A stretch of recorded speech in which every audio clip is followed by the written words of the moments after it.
Assalamualaikum warahmatullahi wabarakatuh. Halo semuanya, di video kali ini kita akan membahas tentang teks laporan hasil percobaan.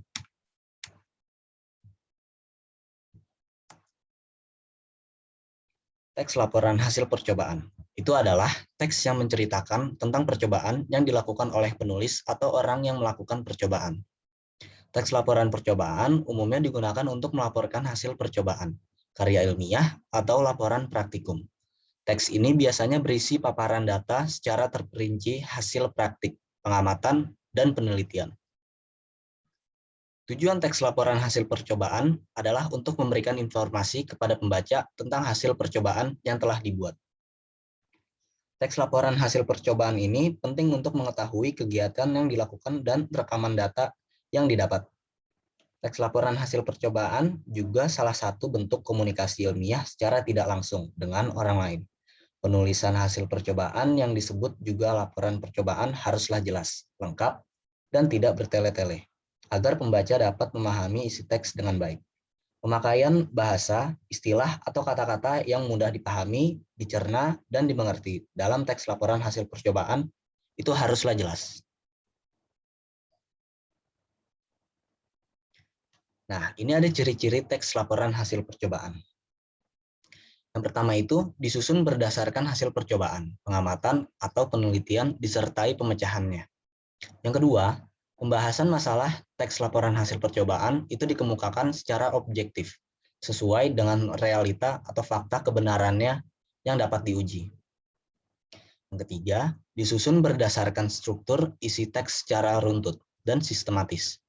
Yang keempat, menggunakan bahasa ilmiah baku, jelas, komunikatif, dan logis. Yang kelima, ditulis dengan data lengkap sebagai pendukung laporan.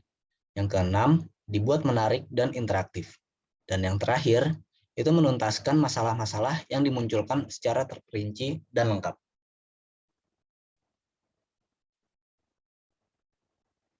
Sistematika teks laporan hasil percobaan. Percobaan yang telah dilakukan itu kemudian dilanjutkan dengan menyusun data hasil percobaan yang disusun dalam bentuk teks laporan hasil percobaan. Bentuk dari isi penjelasan teks laporan hasil percobaan itu ialah berupa uraian dan tulisan. Secara garis besar, struktur teks laporan hasil percobaan sama dengan sistematika penulisan karya ilmiah. Struktur teks laporan hasil percobaan terdiri dari 5 bagian. Nah, yang pertama itu ada pendahuluan. Itu bertujuan untuk mengantarkan pembaca pada pokok bahasan dalam teks hasil percobaan. Bagian pendahuluan itu ada 3 unsur, yaitu latar belakang, rumusan masalah, dan tujuan penulisan melakukan percobaan.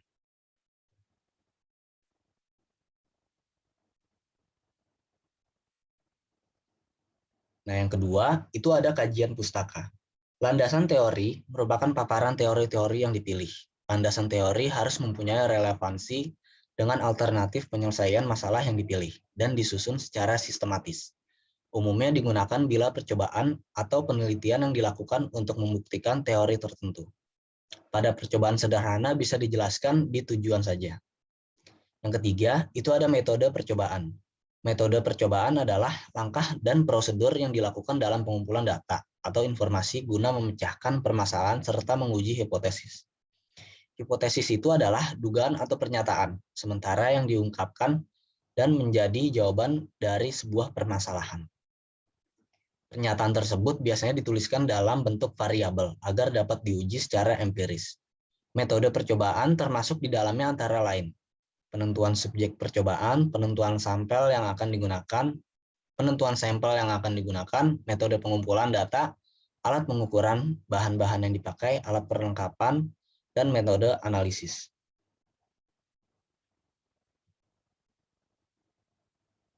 Yang keempat, itu ada paparan data hasil percobaan. Paparan data dan hasil percobaan itu adalah hasil yang ditemukan dan terjadi dalam percobaan. Data yang telah diperoleh disusun sebagai laporan percobaan secara ringkas dan sistematis.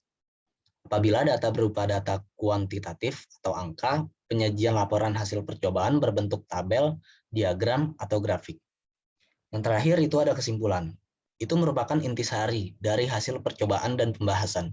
Kesimpulan yang dibuat itu harus menjawab rumusan masalah yang diajukan sebelum percobaan dilakukan.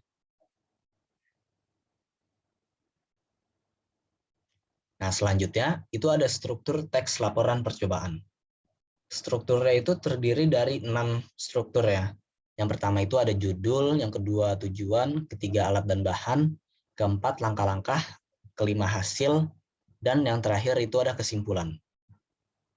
Bisa kita lihat di sini ada contoh laporan hasil percobaannya. Di sini bisa kita lihat ya, ada judul. Judulnya ini membuat taplak meja. Kalian juga bisa menjelaskan di sini, bisa juga nggak apa-apa. Terus habis itu ada tujuan, sesuai dengan struktur teksnya. Yang kedua itu tujuan. Kalian jelaskan tujuan kalian melakukan percobaan ini apa, lalu kalian tulis di situ. Yang ketiga ada alat dan bahan. Yang keempat ada langkah-langkahnya. Yang kelima ada hasil. Keenam itu kesimpulan. Sesuai dengan struktur teks laporan percobaan yang ada di sini ya.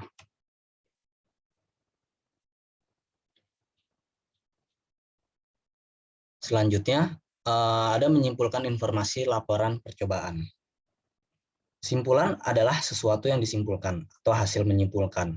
Simpulan itu juga berarti kesudahan pendapat. Pendapat terakhir yang berdasarkan uraian sebelumnya. Dapat pula dikatakan bahwa menyimpulkan merupakan pendapat akhir dari suatu uraian berupa informasi.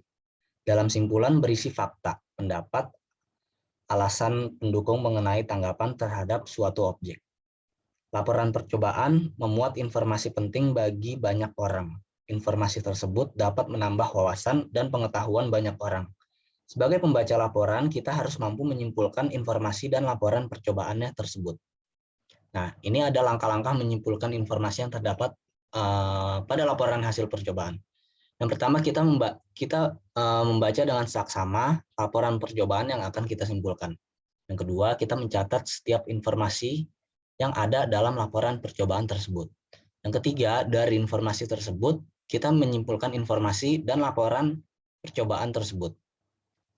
Nah, yang terakhir, kita memilih kosakata baku dan susun dengan gaya kalimat kalian sendiri. Tetap perhatikan penggunaan kalimat efektif dan kosakata baku. Oke, sekian penjelasan yang sudah saya sampaikan. Semoga dengan video ini dapat membantu pembelajaran kalian. Mohon maaf jika ada kekurangan dan terima kasih. Wassalamualaikum warahmatullahi wabarakatuh.